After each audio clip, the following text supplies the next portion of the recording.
2019 ardhi. Nilikuwa natamani kuwa kama hapa sasa hivi ndivyo. Nikasema mtaanzaje? Nilikuwa natamani kufika siku moja nikiposti kitu wanafunzi wa vyuo wote wananiangalia mimi hapa.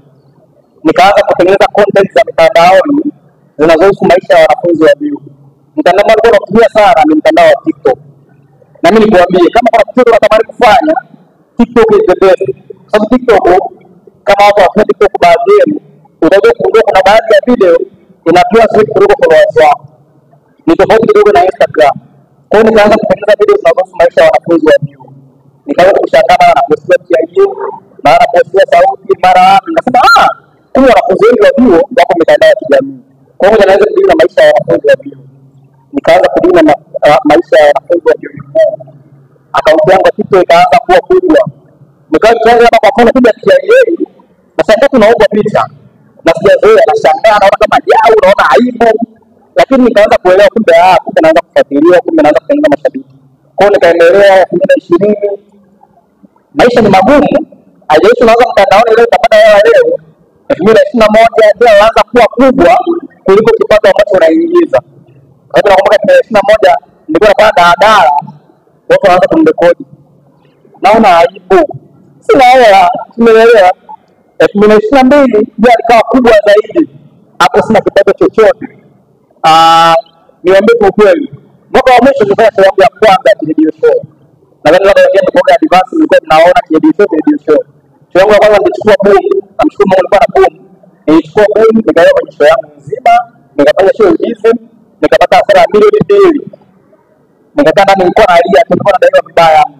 Lakini show yangu haikunipa faida, yaani sikupata pesa pale pale. Lakini baada ya hapo, makampuni yakaanza kuona, kama unafadhiliwa na wanafunzi wa sana. Tukimpa biashara ile tangazie, tutapata wateja. Kwa hiyo nikaanza kufikiria kwamba nafanya kazi kwa mwezi na kampuni moja na kitatu. Nikajikuta ndani ya mwezi mmoja napata makampuni matatu. Kwa hiyo ni mwachuo lakini kwa mwezi naingiza 9,000. Kipindi ilikuwa ni nzuri sana, ya kubwa sana. Nikaanza kuona mafanikio yanaanza kwenda. Nikaendelea kupambana mpaka namaliza chuo, tayari na mshahara kama 9,000 kwa mwezi wa uhakika. Tunasogea mbele, tunaungana na mabraza, kina binafsi, akishasogea nikwambia kitu kimoja. Sasa hivi unaweza kufanya content creator au unafanya biashara yoyote. Ukatoka hapo ukanifuata baada ya video, nataka support yako. Siwezi kuahidi moja kwa moja kama nitakusupport. Mtu anatamani kwanza kuone.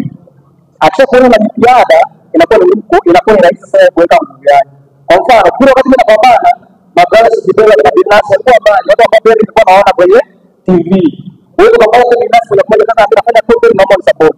Inakuwa ni ngumu lakini umeshaonyesha nia.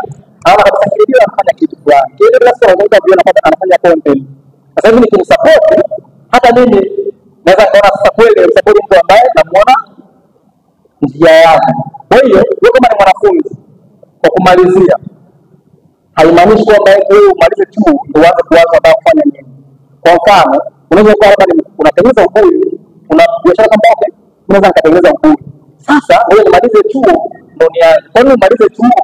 Kwa nini siweza sasa hivi kipindi uko chuo, watu wako wakawa wana chuo, kiasi kwamba ukapata hasara ya kwanza ukiwa chuoni, ukajua jinsi ya kuihandle uko mwaka wa pili, kwenda mwaka wa 3, na kumaliza chuo umeshaona njia ya biashara ni hii hapa, sielewa, nishapata hasara hapa, nimetokea hapa. Kwa hiyo kumaliza chuo na mahali pa kuanzia. Hii ushauri wangu mkubwa, usisubiri umalize chuo ndio uanze kitu ambacho unataka kufanya. Anza sasa hivi, anza siku moja kutana binafsi. Unaenda kama naomba unisupport. Atakuangalia, ataangalia akaunti yako ya Instagram, ataona nimefanya kiredio. Wewe niweke nguvu. Lakini mimi watu wanatafuta kaka, mimi nafanya content naomba support. Hizo hizo tunazionaga na uoga sizidi. Kwa sababu unachokifanya na kule kwenye account ya mtu amekwambia anafanya content. Unaona kwenye page yake ana post hizi mbili. Moja anakuja si location, mwingine anaweka quotes. Hicho kitu ambacho anaomba support hajawahi kukifanya. Lakini kiingia kwenye account unakuta kweli unafanyaga vitu, unafanya content kadhaa kama sababu yangu. Tukutane kwenye content. Kwa hiyo ujumbe wangu anza sasa hivi. Baadaye tukutane jambo lipo kwenye chuo kwa chuo, wanafunzi wote wameshapewa milioni ID yako.